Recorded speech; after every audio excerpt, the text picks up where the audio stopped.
Ebusafo ya Mama Jo eba the Punch TV. Damasi samo de maso afem the Punch TV. Ya besa se ma mo koso na mo hwe na mo tie the Punch TV no. Mo be subscribe to the channel. Afi ma like na ma share ama foforo so. Esanka information a ne ba be so mo yimo. We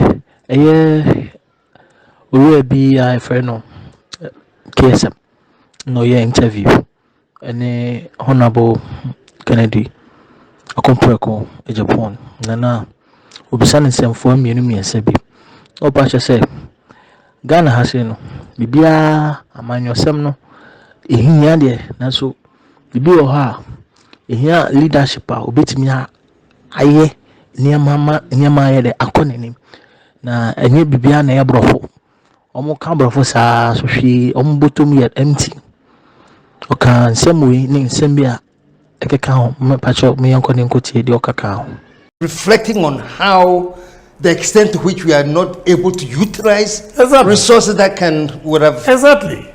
We are so dependent on foreigners for our survival. It's a shame. It is not English. I look at them and they are speaking English. All this English, their pocket is empty. It's always important to make sure that we have right leaders in this country. And my brother, I'm telling you, what Ghana needs as a leader is a pragmatic leader and not theorist. The Punch TV.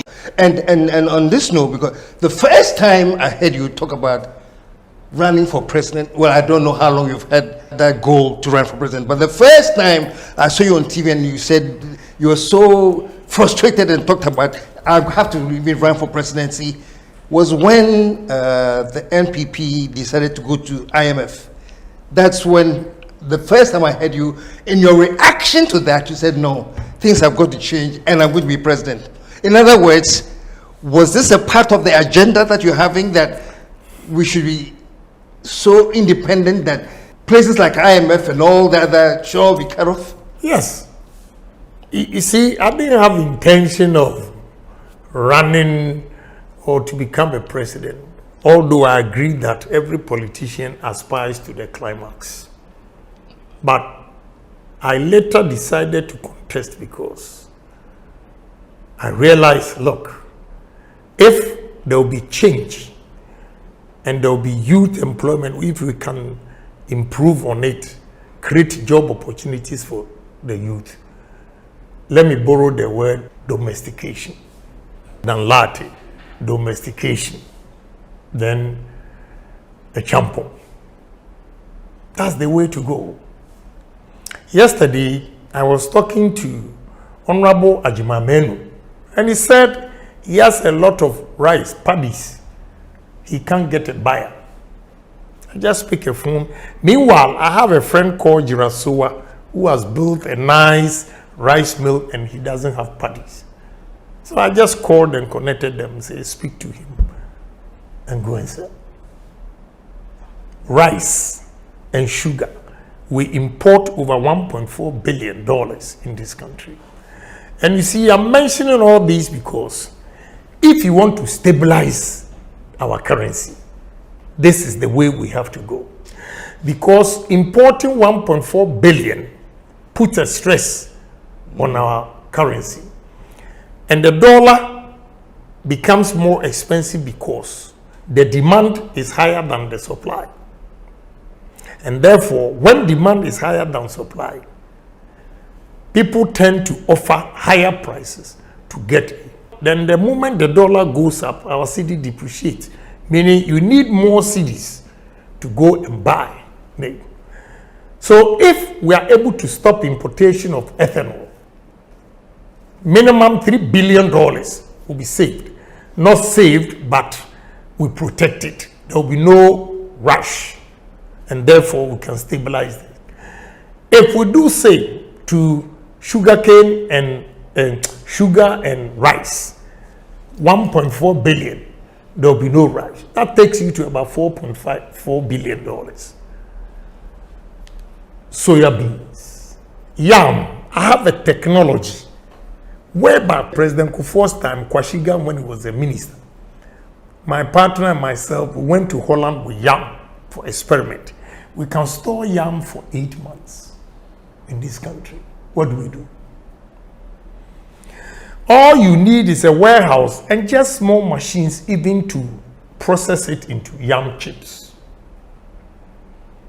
You go to all these fast foods and they are promoting potato chips which they import. I think going to Vice President's region, I also saw that they produce a lot of potatoes.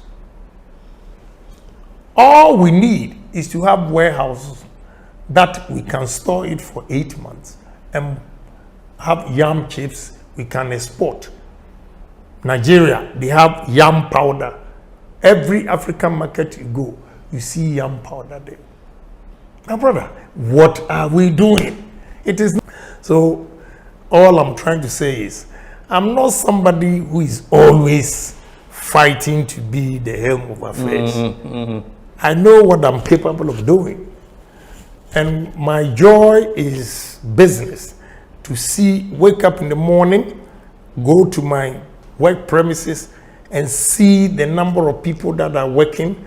And I say to myself, wow, a poor soul, Kene Japan from Asay Dompim, who was hawking on the street, now has this number of workers. I become so happy. So it's not only politics.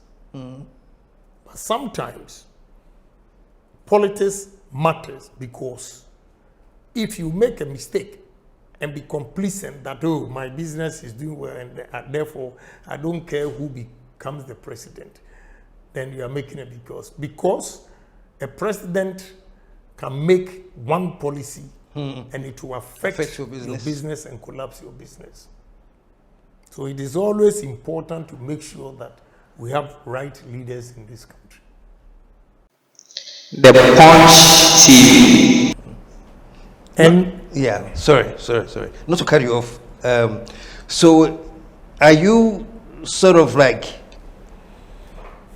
and listening to you, Honorable, I can tell that you've been hurt.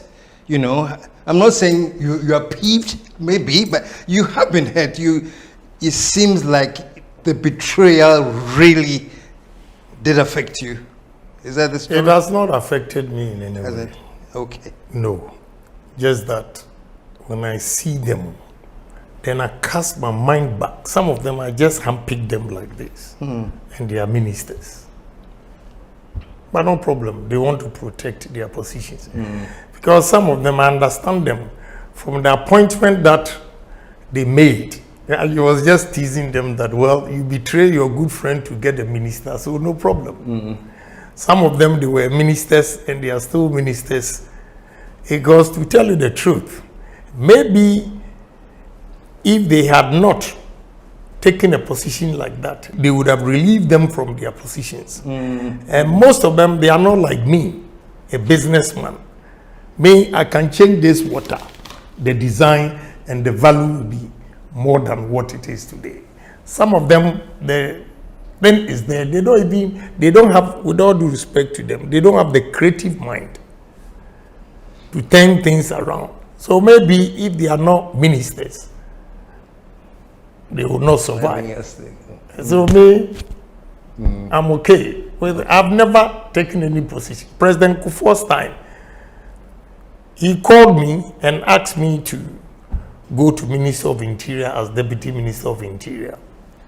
I said no to him, but I made one request that it was my boss who brought me into MPP party, politics and all.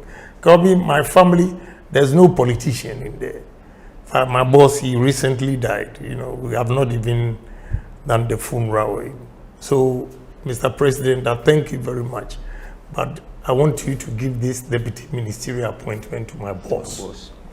Said, oh, your boss, this position is too small. I said, but okay, go and discuss with him if he will take it. So I went to my boss. He's called Lawyer Kweju Aframesid. So I went to him and said, boss, lawyer, I called him lawyer. this is what President Kufuor has offered me, but I don't want to be a minister. I mentioned your name. He said we are too big for deputy ministerial appointment. And said, oh no, he will serve.